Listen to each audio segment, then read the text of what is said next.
Parmi vous ce soir encore de nouveau pour qu'on partage un bon moment dans la prière, un moment pour la grâce de Dieu, un moment où le Seigneur va nous parler. Comme nous le savons tous, je vous souhaite vraiment excellente soirée dans le Seigneur. Vous tous qui êtes là, pour vous tous qui se mobilisent pour que cette œuvre aille de l'avant, vous tous qui partagez nos vidéos, que Dieu vous bénisse. Et je vous demanderai vraiment de vous connecter massivement sur notre chaîne YouTube et de vous abonner pour nous permettre d'avoir une visibilité. Ce soir, nous sommes là comme d'habitude, comme l'accoutumance. Nous sommes là pour partager un moment. Après, nous allons passer dans la présence du Seigneur. Seigneur, nous te bénissons parce que tu es Dieu. Sans toi, nous ne sommes rien. Sans toi, nos vies ressemblent à rien. Sans toi, ma vie n'est rien. Sans toi, je suis perdu. Sans toi, je n'espère rien sur cette terre. Sans toi, je suis comme une personne qui est dépourvue de sens. Sans toi, je suis comme un aveugle qui marche sans le guide. C'est pourquoi ce soir, Jésus, je viens à toi encore, mon guide, mon espérance, ma force terrestre sur la terre des vivants. Je viens encore ce soir, Seigneur, pour te témoigner, pour te dire que merci, Seigneur. Merci pour ta présence. Merci encore parce que tu es là. Merci parce que tu nous encourages. Merci parce que, Seigneur, sans toi, nous ne sommes rien. Emmanuel, sans toi, nous ne sommes rien. Emmanuel, sans toi, je suis rien. Emmanuel, sans toi, ma vie n'est rien. Seigneur, merci encore, encore et encore. Seigneur, merci encore et encore et encore. Bien-aimés, vous qui êtes connectés, n'hésitez pas à partager la vidéo. N'hésitez pas à partager la vidéo, bien-aimés. N'hésitez pas à partager la vidéo. Oh Seigneur, nous te disons merci parce que tu es Dieu. Nous te disons merci parce que tu es le roi des rois, le Seigneur des seigneurs. Sans toi, nous ne sommes rien. Nous allons partager la parole du Seigneur qui le Seigneur m'a mis à cœur ce soir. Le thème de ce soir, c'est la détresse. La détresse. Bien aimé, nous savons tous que nous tous qui sommes là, un jour dans notre vie, nous avons traversé des moments difficiles. Mais le plus important, c'est comment tu traverses ces moments. Comment, pendant les moments difficiles, comment toi, tu agis. C'est ta façon d'agir qui va déterminer ton lendemain. Soit tu vas sombrer, soit tu vas sortir de là victorieux au nom de Jésus. Nous allons partager la parole du Seigneur dans 1 Samuel chapitre 28. 1 Samuel chapitre 28, verset 3. 1 Samuel chapitre 28, verset 3. Que nous dit la parole du Seigneur? La parole de Dieu nous dit, en ces temps-là, les Philistins s'assemblèrent leurs troupes et formèrent une armée pour faire la guerre à Israël. Achik dit à David, il dit à David, tu sais que tu viendras avec moi à l'armée, moi et tes gens. David David répond à Akish, tu verras bien ce que ton serviteur fera. Et Akish dit à David, aussi je te donnerai pour toujours la garde de ma personne. La Bible nous dit à ce temps-là, au verset 3, Samuel était mort. Tout Israël l'avait pleuré, on l'avait enterré à Rama dans sa vie. Saoul avait ôté du pays tout ce qui évoquait les morts et ce qui prédisait l'avenir. Les Philistins se rassemblent et virent camper à Sunem. Saoul rassembla tout Israël et campèrent à Gilboa. À la vue de campement des Philistins, Saoul fut saisi de crainte et un violent tremblement s'empara de son cœur.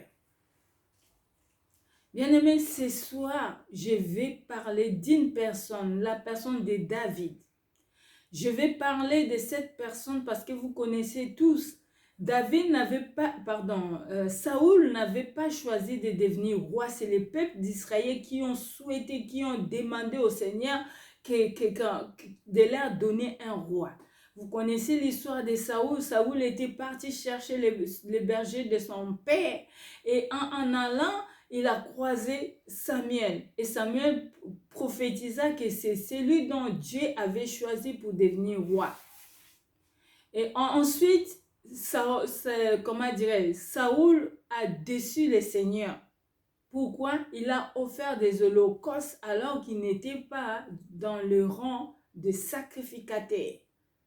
Mais aujourd'hui, je ne suis pas venue soulever cet acte. Je suis venue plutôt parler du fait que Saoul, alors qu'il connaissait Dieu, alors que c'est Dieu qui lui avait établi, lui, face aux Philistins, la Bible nous dit, les Philistins campaient, ils voulaient combattre Israël. Et pendant ces temps-là, qui était roi? C'était Saoul. Et la Bible nous dit au verset 5, comme quoi, à la vue du camp des Philistins, Saoul fut saisi de crainte et un violent tremblement s'empare de son cœur. Quand la peur arrive, quand nous avons des situations compliquées, bien-aimés, nous tous, y compris moi, nous avons peur. On se pose des questions, on se dit, qu'est-ce qui se passe? Qu'est-ce qui se passe? Bien-aimés, pendant ces temps-là, pendant ces moments-là, c'est ta détermination qui fera ta victoire. Et Saoul, il avait peur. Il est parti, il a consulté le Seigneur. Au verset 6, qui nous dit la parole? Saoul consulta l'Éternel et l'Éternel ne lui répond point. Ni par des songes, ni par l'Urim, ni par les prophètes.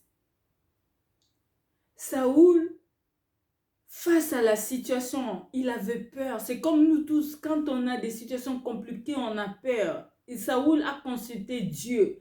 Il a consulté Dieu. Dieu n'a pas répondu. Dieu n'a pas répondu à ces moments-là. Je me permets de dire, Dieu n'a pas répondu à ce moment-là parce que la Bible ne nous dit pas. Peut-être s'il avait persévéré, s'il avait encore pleuré davantage, Dieu allait répondre. Car la parole de Dieu nous dit, Dieu c'est un Dieu de miséricorde. Il est lent en colère et riche en bonté. Mais qu'a fait Saoul? Après avoir consulté Dieu, c'est comme nous. Des fois nous prions. Nous cherchons Dieu par rapport à notre problème, mais nous pensons qu'il n'y a pas la solution et nous cherchons notre propre solution. Bien-aimé, je vais souligner encore quelque chose. Saoul s'appuyait sur Samuel. Au jour d'aujourd'hui, bien-aimé, ne t'appuie pas sur l'homme, ne t'appuie pas sur qui que ce soit. Car la parole de Dieu nous dit quoi? Samuel était mort. Puisque Samuel, son mentor, était mort, Saoul était perdu. Il a consulté Dieu. Comme Dieu n'avait pas répondu, qu'est-ce qu'il fait? Il est allé chercher une personne qui consultait encore les morts. Lui qui avait pris la décision de ôter toute personne qui consultait les morts dans le pays, c'est lui-même qui répare encore. Bien-aimé, des fois dans notre vie, nous ôtons tout ce qui n'est pas bon dans notre vie. Mais à cause de la souffrance, à cause de la tempête, à cause de la situation dans laquelle nous passons, on s'est remis encore dans ce que nous avons vomi. Et Saoul est allé, on va lire directement au verset 15.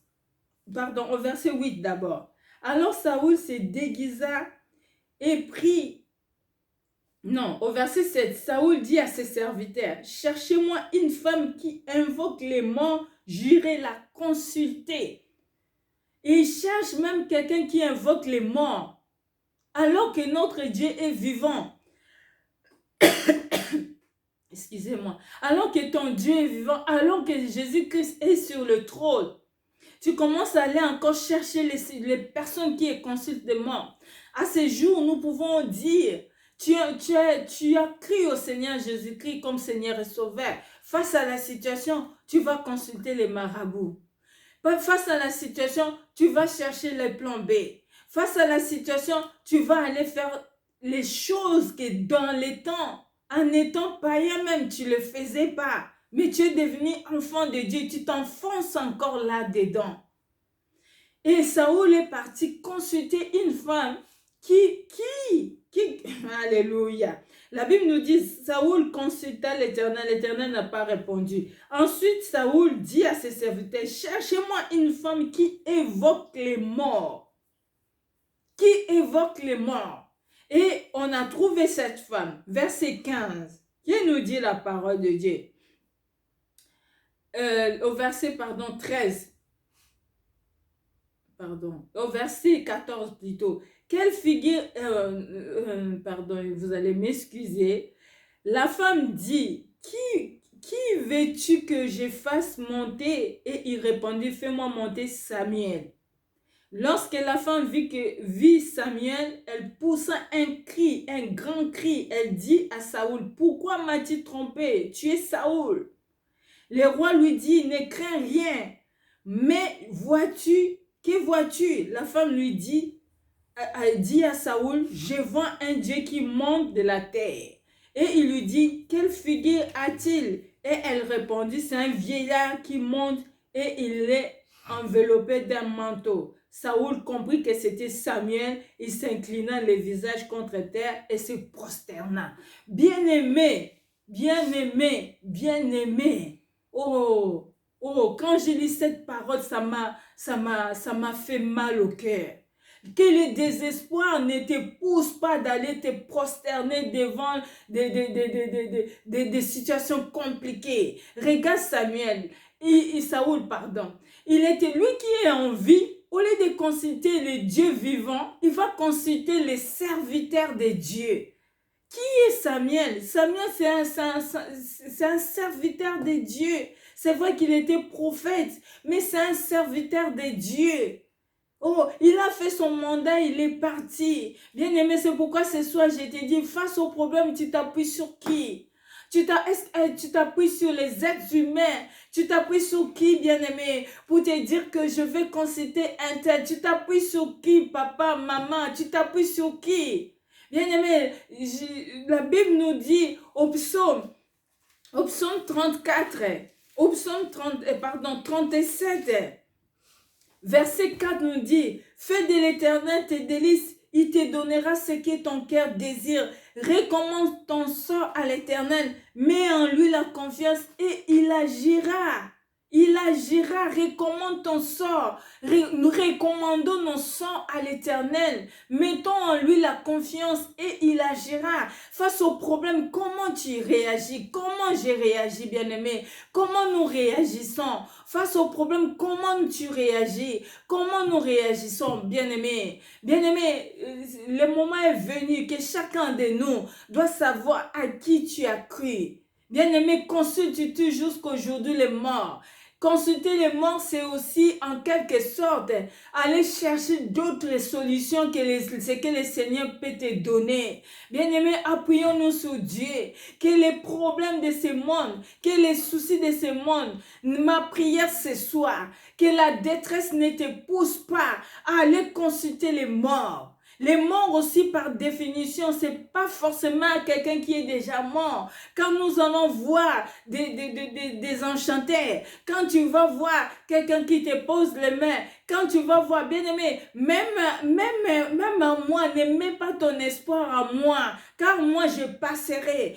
Saoul n'avait pas compris que Samuel n'était qu'un serviteur, alors que lui-même, le roi des rois, c'est lui qui est la solution à tout. Il est parti réveiller quelqu'un qui dormait déjà. Écoute même la réponse de Samuel.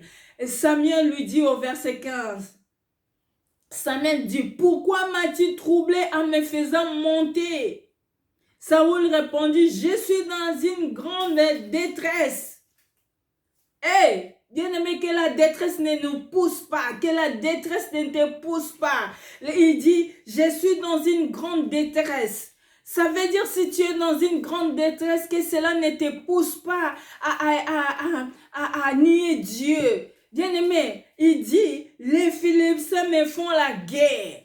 Bien-aimé, les mondes éternels nous font la guerre sans arrêt. Mais sache-le, celui qui va combattre pour toi, celui qui combat pour toi, c'est Jésus-Christ de Nazareth. Ne va pas réveiller les morts, ne va pas réveiller qui que ce soit. Celui qui peut combattre pour toi, c'est Jésus-Christ de Nazareth. Bien-aimé, Saoul caractéristique, et c'est quelqu'un qui n'avait pas la patience. Face à une situation, il perdait facilement le contrôle. Il était toujours là inquiet. Bien-aimé, la Bible nous dit que ton cœur ne se trouble point.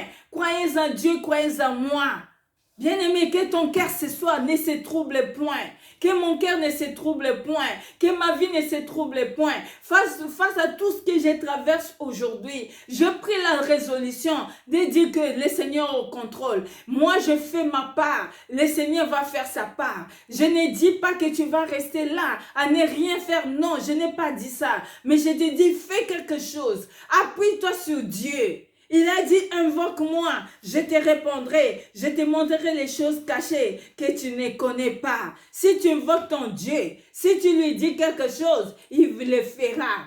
Bien-aimés, ayons le visage, ayons le regard sur Jésus-Christ de Nazareth, ayons le visage sur Jésus-Christ de Nazareth, lui qui est la solution, lui qui n'a point changé, il n'a point changé, notre Dieu n'a pas changé. Il est le même hier, aujourd'hui et éternellement. Bien-aimé, ton Dieu n'a pas changé. Ton Dieu n'a pas changé. Jésus-Christ n'est pas fils de l'homme pour mentir. Il n'a pas changé, bien-aimé. Il n'a pas changé. La parole de Dieu nous dit, dans le psaume toujours 37, que nous dit la parole de Dieu? Que nous dit la parole de Dieu au verset 7? Il nous dit, garde le silence devant l'Éternel et espère en lui. Ce soir, je te recommande, garde le silence. Même si les Philistins campent, même si tout ce que tu vois, ils campent pour t'ôter la vie. Personne ne t'ôtera la vie si le Seigneur lui-même ne permet. Personne ne va t'ôter la vie si le Seigneur ne permet. Bien-aimé, dis, personne ne va m'ôter la vie si le Seigneur ne permet. Le Seigneur a un plan de bonheur, non de malheur pour toi et moi. Bien-aimé, nous sommes fatigués par les Philistins. Les Philistins au jour d'aujourd'hui, ce sont des personnes qui combattent ta vie. Les Philistins au jour d'aujourd'hui, ce sont des personnes qui cherchent à te nuire. Les personnes nuisibles, les personnes qui n'apportent rien dans ta vie. Les Philistins aujourd'hui, ça peut être une maladie. Une maladie qui te dérange, qui ne te permet pas d'être à l'aise. Les Philistins aujourd'hui peut être un combat dans le travail. Franchement, il y a trop de paramètres. Les Philistins aujourd'hui, ça peut être la stérilité. Ça peut être le chômage. Ça peut être beaucoup de choses. Mais face à cela, bien-aimé, comment tu agis? Vas-tu consulter les morts? Vas-tu réveiller les morts? Ne réveille pas les morts, bien-aimé. Ne réveille personne. Crois seulement. Celui qui croit verra la gloire du Seigneur. Jésus-Christ a dit à Marie, ne t'ai-je pas dit, si tu crois seulement, tu verras sa gloire. Ne t'ai-je pas dit, bien-aimé, ne te laisse pas. Ce soit ma prière, ne te laisse pas, ne laisse personne prendre le dessus sur ta vie. Ne sois pas comme Saoul. Et vous savez quoi, le comportement de Saoul a permis qu'il puisse mourir. Car Saoul, en consultant les morts, vous savez quoi, il pensait que Samuel allait lui apporter la bonne nouvelle. Alors que Samuel, en montant, lui dit, il dit à Samuel, il s'appuie sur un mort. Il dit, je suis dans une grande détresse. Les Philistins m'ont fait la guerre et Dieu s'est retiré de moi. Il m'a répondu ni par les prophètes ni par les songes. Et je t'ai appelé pour que tu fasses connaître ce que je dois faire. Bien-aimé, quelqu'un qui est déjà mort, tu vas aller le consulter pour lui dire qu'est-ce que je dois faire. Lui qui est mort, il est déjà dans les séjours de mort. Comme dit la Bible, les morts dorment. Les morts dans le Seigneur dorment. Lui, il est en train de dormir. Tu vas les réveiller pour lui. Bien-aimé, ne réveillez pas les morts. Ne réveillons pas les morts. Ne réveillons pas tout ce que nous avons abandonné. Réveiller un mort, c'est aussi réveiller les situations que nous avons abandonnées jadis.